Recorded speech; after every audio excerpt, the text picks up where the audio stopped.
Bapak, Ibu, Saudara yang dikasihi Tuhan, selamat pagi, selamat beribadah. Tuhan Yesus memberkati kita sekalian.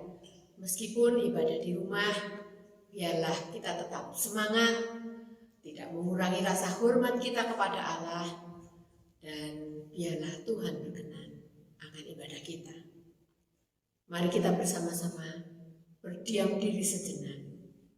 Kita menyiapkan hati untuk memuji, memuliakan nama Tuhan, untuk menyembah kepada Tuhan.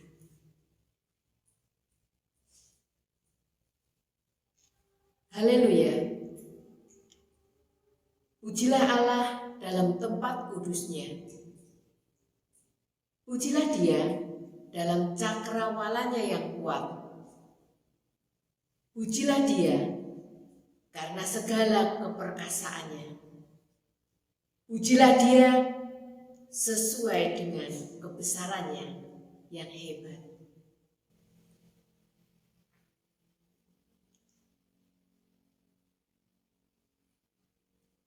Allah pencipta langit dan bumi, Allah yang maha kudus, maha mulia, yang layak kami sembah dan kami puji dalam setiap kehidupan kami. Dengan segala kerendahan hati kami datang kepadamu. Kami menyiapkan hati untuk kami menyembah kepadamu. Kami menyiapkan hati kami untuk meninggikan dan memuliakan nama Tuhan. Kami bersyukur saat ini Tuhan memberikan kesempatan kepada kami untuk kami boleh beribadah kepada Tuhan. Biarlah Tuhan berkenan atas ibadah kami pada pagi hari ini. Terima kasih Tuhan. Ampuni segala dosa dan kelemahan kami.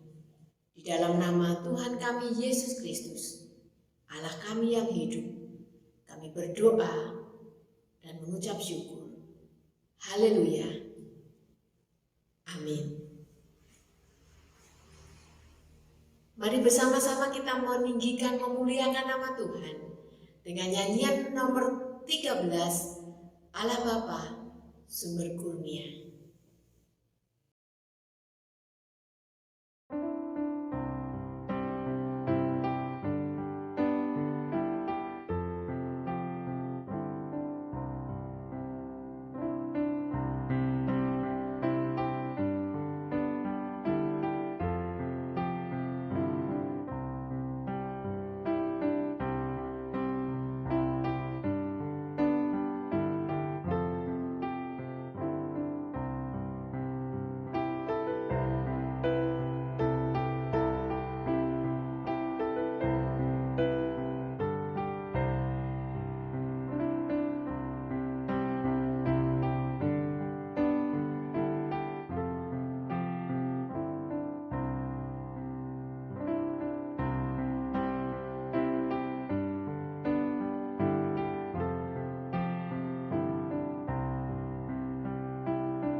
Saat ini kita akan bersama-sama menyatukan hati di dalam doa syafaat sekaligus doa persembahan kita dan doa firman Tuhan.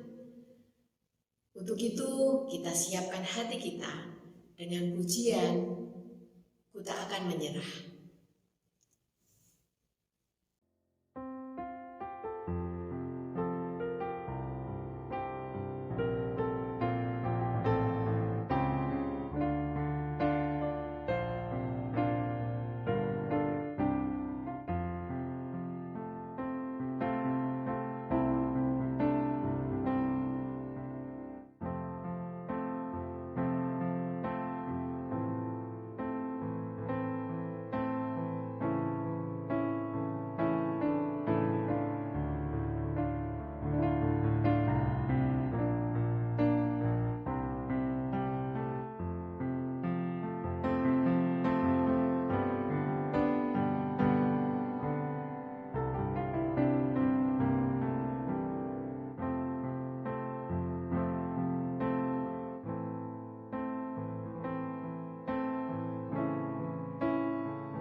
Selamat pagi, Bapak Ibu yang kami kasih dalam nama Tuhan Yesus. Selamat berjumpa dalam ibadah online ini. Biarlah kiranya kita tetap semangat dan penuh hormat kepada Tuhan Yesus Kristus. Mari saat ini kita akan boleh menyerahkan ibadah ini, demikian juga persembahan kita, dan kita berdoa buat keadaan saat ini. Terpujilah Allah yang kami sembah dalam nama Tuhan Yesus Kristus. Kami bersyukur Tuhan, jikalau pada pagi hari ini Tuhan masih berikan kesempatan bagi kami untuk memuji dan memuliakan nama-Mu. Itu semuanya karena anugerah-Mu. Kami percaya Tuhan Kau punya rencana yang sungguh indah bagi setiap kehidupan umat-Mu, baik secara pribadi maupun secara kelompok. Kami menyerahkan setiap umat-Mu dalam kondisi pandemi yang belum tahu kapan akan selesainya. Kami menyerahkan akan perekonomian mereka. Biarlah Tuhan berkati, Tuhan campur tangan, dan mampukan setiap anak-anak-Mu untuk mengerti, memahami dalam setiap rencana, peluang, kesempatan, dan jalan keluar yang Tuhan berikan bagi mereka. Sehingga Tuhan anak-anak-Mu mampu menghadapi setiap permasalahan demi permasalahan yang terjadi. Sehingga anak-anak-Mu akan bertumbuh, berkembang. Tuhan berikan roh hikmat, kebijakan, dan kedewasaan iman. Sehingga dalam kehidupan keluarga menjadi keluarga yang harmonis. Keluarga yang mengutamakan Engkau dalam setiap kehidupannya. Kami percayakan Tuhan, anak-anak-Mu yang duduk di bangku sekolah, mereka yang belajar dengan daring, biarlah Tuhan tetap berikan semangat, sehingga mereka melakukan dengan penuh sukacita. Kami percayakan, biarlah kiranya para pendidik akan boleh berusaha semaksimal mungkin untuk membuat para didiknya dengan penuh bersemangat belajar secara daring. Kami menyerahkan pula Tuhan, kiranya bagi gabungan Gereja Baptis Indonesia di dalam melengkapi para pengurus-pengurus baik mulai dari tingkat daerah, BPN, Bamunas, Yayasan Baptis dan Yayasan Rumah Sakit Baptis.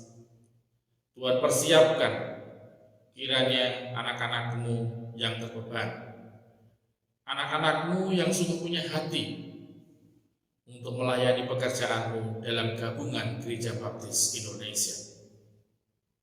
Kami menyerahkan Tuhan, kiranya bagi bangsa dan negara kami, biarlah Tuhan boleh terus beracara di dalam bekerja, berjuang, mengatasi pandemi yang berkepanjangan ini. Di tengah-tengah kebijakan yang dilakukan, bersamaan itu muncul bencana, muncul kejahatan demi kejahatan.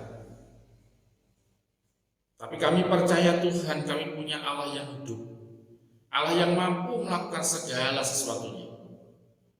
Kiranya Engkau yang boleh memimpin para pemimpin bangsa dan negara kami, baik mulai dari tingkat RT sampai dengan tingkat eksekutif, yudikatif, dan legislatif, sehingga mereka boleh menjalankan tugasnya dengan penuh sukacita dalam menuju masyarakat Indonesia yang adil dan makmur di tengah-tengah pandemi ini.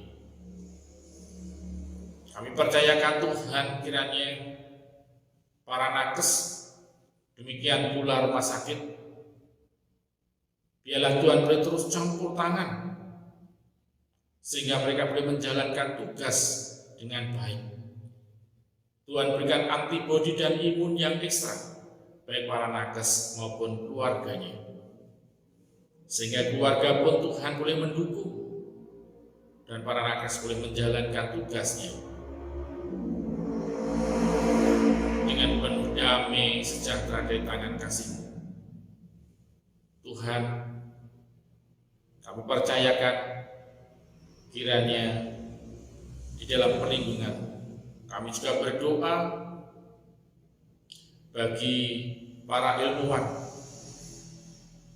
dalam menemukan vaksin maupun obat dalam mengatasi pandemi ini.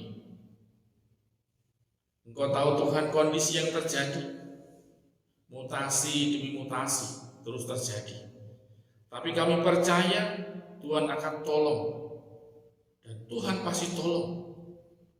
Sehingga para ilmuwan dalam penemuannya masih tetap selangkah lebih maju daripada perkembangan mutasi COVID-19. Sungguh Tuhan, pada saat ini kami juga menyerahkan persembahan kami. Biarlah Tuhan berkati berlipat kali ganda dalam setiap kehidupan anak-anak-Mu. Biarlah anak-anak boleh mampu merasakan setiap berkat yang mereka terima. Dan kami percayakan pula Tuhan, ibadah kami pada pagi hari ini. Kami buka mata hati rohani kami untuk kami mengerti, memahami, dan akhirnya Tuhan kami boleh menjadi pelaku firman. Di dalam nama Tuhan Yesus Kristus, kami siap untuk bertaklaskan dan menguasai kami. Amin.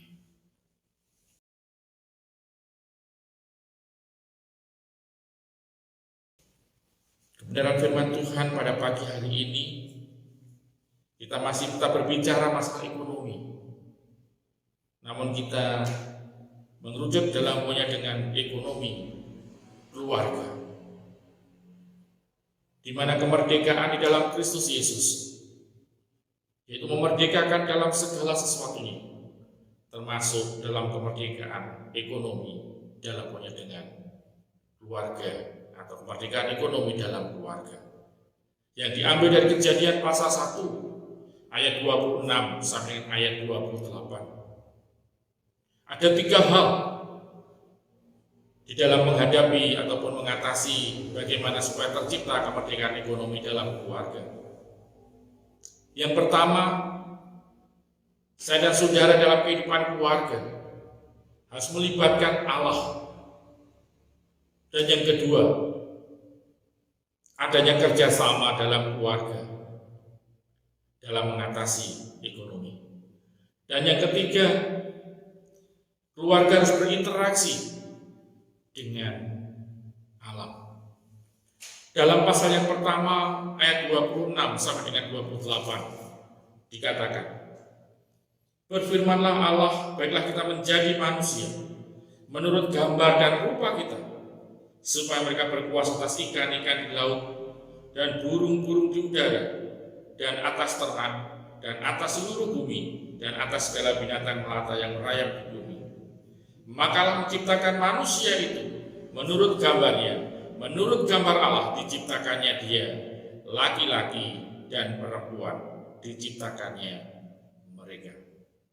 Allah memberkati mereka, lalu Allah berfirman kepada mereka, beranak cuculah dan bertambah banyak, penuhilah bumi dan taklukkanlah itu, berkuasalah atas ikan-ikan di laut dan burung-burung di udara dan atas segala binatang yang merayap di bumi.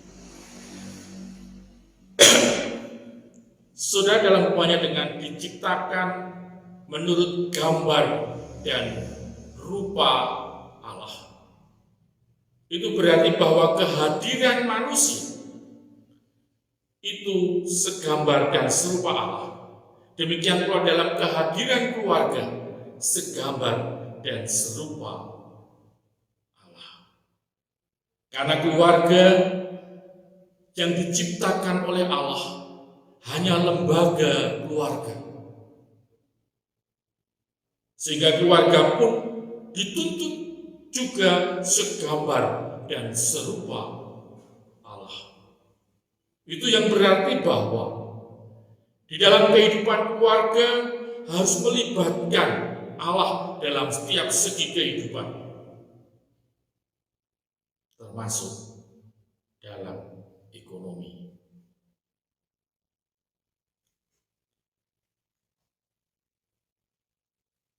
Allah ingin ada sebuah persekutuan di dalam kehidupan keluarga. Allah dengan keluarga. Bukan hanya Allah dengan setiap pribadi demi pribadi. Karena keluarga inilah pencerminan daripada manusia diciptakan oleh Allah, bukan hanya sebagai makhluk individu dan makhluk sosial, Selain dalam kehidupan manusia harus berhubungan secara pribadi dengan Allah, maka dalam kehidupan keluarga pun harus ada hubungan dengan Allah. Itulah sebabnya kenapa Allah menyerahkan untuk mengusahakan dunia ini setelah diciptakannya Hawa. Karena Allah ingin supaya manusia bersama-sama dengan Allah di dalam keluarga. Itulah sebabnya kalau saya dan saudara melihat dalam perjanjian lama, demikian juga kehidupan dalam perjanjian baru, mereka berusaha bagaimana supaya bisa menjadi baik dengan mendirikan mezbah doa dalam keluarga. Kenapa lo selamat? Karena ada mezbah doa dalam keluarga. Nah, saudara, Allah bukan hanya hubungan saya dan saudara secara pribadi. Itu baik, itu dekat, tetapi Allah juga ingin kehidupan keluarga kita baik.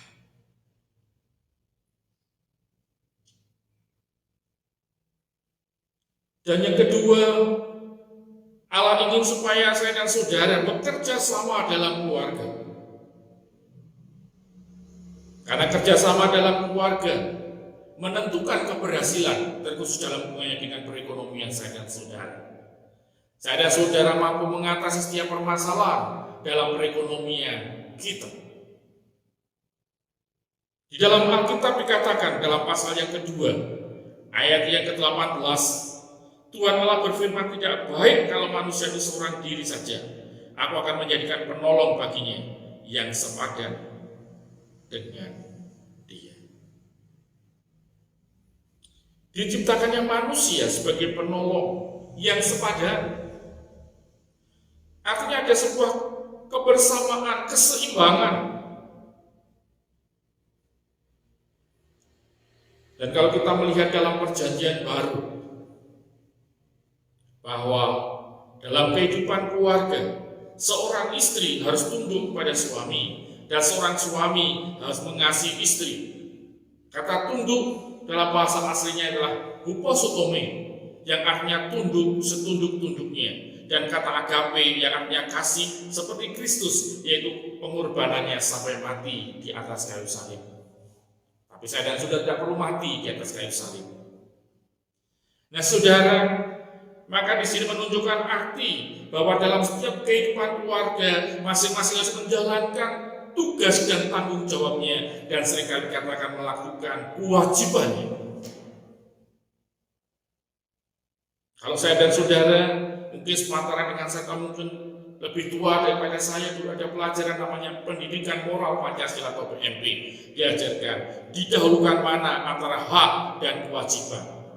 Maka yang utama adalah kewajiban. Kenapa, saudara? Pada saat saya dan saudara melakukan kewajiban kita, berkonsentrasi kepada kewajiban kita, maka saya dan saudara tidak akan menuntut hak. Yang walaupun hak itu nanti pasti akan diberikan kalau setiap orang melakukan kewajibannya mereka.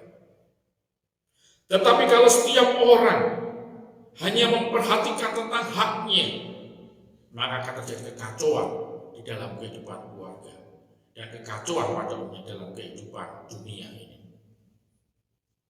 Mari saat ini dalam kehidupan keluarga kita sisihkan dulu hak kita. Pada saat saya dan saudara ingin menuntut hak kita, berpikirlah apakah saya dan saudara sudah melakukan kewajiban kita. Kalau saudara sebagai seorang istri, apakah saudara sudah setunduk-tunduknya? Kalau saudara sebagai suami, apakah saya dan saudara mengasihi seperti Kristus? Sudah rela mati? Ini perlu saya dan saudara pertanyakan. Sudah sebenarnya kuncinya, kenapa dalam kehidupan keluarga banyak konflik dan sampai terjadi perpecahan, sampai terjadi perceraian? Karena adanya tuntutan hak dan kurang memperhatikan kewajibannya. Coba renungkan. Kalau seseorang itu berpikir tentang kewajibannya, walaupun haknya belum terpenuhi, dia tetap tidak menuntut. Karena kata huposutome kepada istri dan kata agape kepada suami. Dan setelah ini semuanya terjadi, maka akan menjadi sesuatu yang sungguh indah, di mana keluarga akan sungguh-sungguh melakukan tugas mereka, kewajiban mereka bersama. Dalam punya dengan kejadian ini sebagai penolong yang sepadan. Karena Allah tahu bahwa pada saat Allah menciptakan manusia, yaitu Adam, kenapa tidak diserahkan lebih dulu dunia ini? Karena dianggap belum mampu. Itulah sebabnya diciptakannya Hawa sebagai penolong yang sepadan. Dengan demikian bukan saya dan saudara melibatkan Allah dalam kehidupan keluarga. Demikian pula kerjasama dalam keluarga memang itu harus terjadi.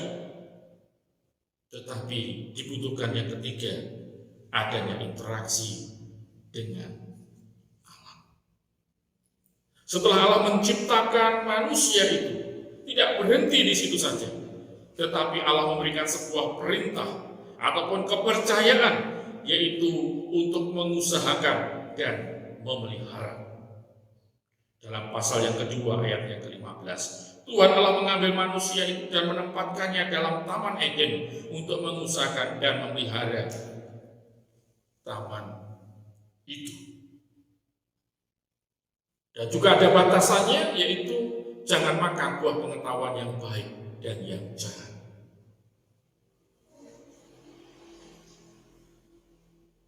Saudara, di sini artinya bahwa walaupun saya dan saudara punya hubungan yang dekat dengan Allah, semua sudah tersedia, saya dan saudara tidak santai.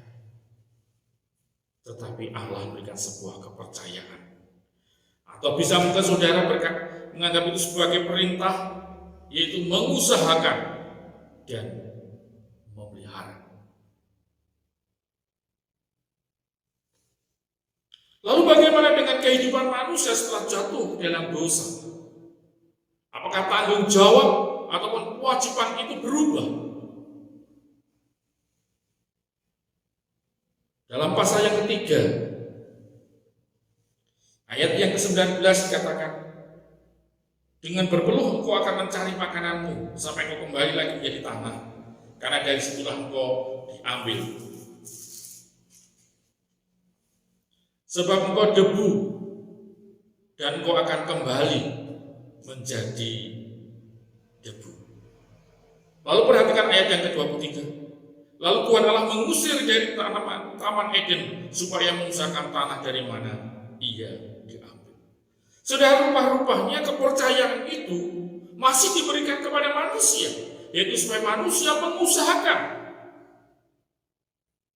akan dari mana tanah itu diambil.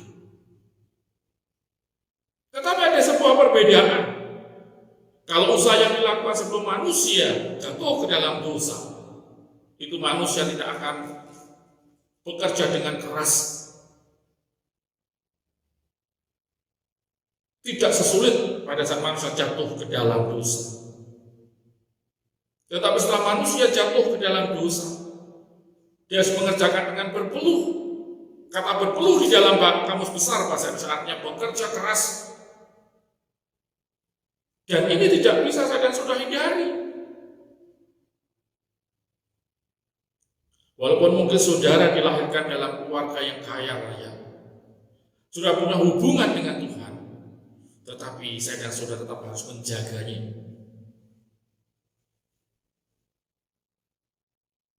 Bekerja keras.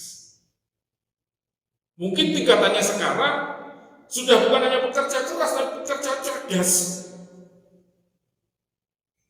Karena fasilitas sudah ada. Sudah tidak sekeras mulai manusia dari nol. Bersyukurlah kalau saya dan saudara hadir di tengah-tengah kehidupan kedua orang tua yang berhasil. Mungkin bukan berhasil yang tercukupi, tetapi jangan juga lemah kalau saya dan saudara dilahirkan dalam kehidupan keluarga yang sederhana ataupun mungkin jatuh. Tetapi saya dan saudara bisa bangkit dengan berusaha dan bekerja keras. Interaksi dengan alam masih dibutuhkan dan harus dilakukan. Karena itu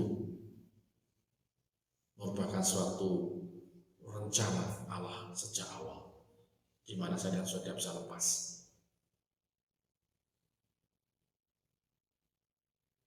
Nah, saudara yang kasih dalam nama Tuhan, mari saat ini kita harus paham betul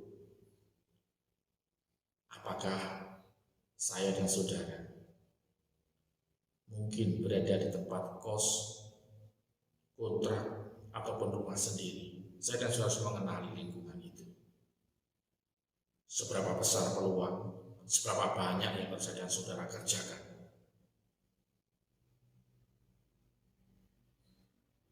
Lalu berusahalah dengan keras. Kiranya kebenaran firman Tuhan ini akan boleh menjadikan satu landasan bagi kita untuk saya dan saudara di dalam kehidupan keluarga mampu mengatasi dalam kondisi pandemi yang tidak tahu kapan akan selesai ini, sehingga perekonomian saya dan saudara walaupun dalam pandemi saudara mampu untuk mengatasi bersama-sama dengan keluarga. Ingat, libatkan Allah, bekerja sama dengan keluarga, dan berinteraksilah dengan alam, sehingga saya dan saudara mampu keluar dari kondisi ini. Terpujilah Allah dalam nama Tuhan Yesus.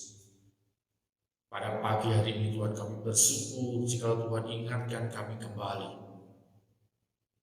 Walaupun posisi kami tidak seperti pada saat Engkau menciptakan manusia pada awal mulanya. Tetapi kami bersyukur jikalau kepercayaan itu masih Engkau berikan hingga saat ini. Dan biarlah Tuhan kami boleh bekerja keras sehingga kami mampu mengatasi permasalahan ekonomi dalam kondisi pandemi hingga saat ini. Kiranya karena kasih karunia di dalam Kristus Yesus, kami menyerahkan Tuhan kebenaran firman ini memberikan kekuatan bagi kami. Biarlah saat ini kita boleh pulang dengan membawa berkat-Nya. Diberkatilah dalam setiap usaha, diberkatilah dalam setiap pekerjaan, diberkatilah dalam setiap studi, diberkatilah dalam kehidupan keluarga, menjadi keluarga yang harmonis, keluarga yang mengutamakan Engkau. Karena kasih karunia dalam Kristus Yesus, biarlah kita boleh pulang dengan membawa berkat dan penyertaan terjadi atas kita sekarang dan selama-lamanya. Amin. Tuhan memberkati.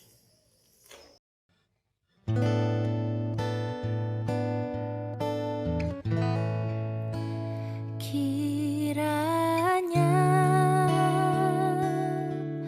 Engkau memberkati aku berlimpah-limpah dan memperluas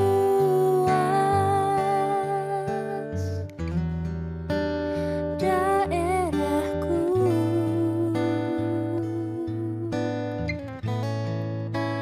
dan kiranya tangan-Mu menyertai aku dan melindungi aku daripada malapetaka, sehingga kesakitan tidak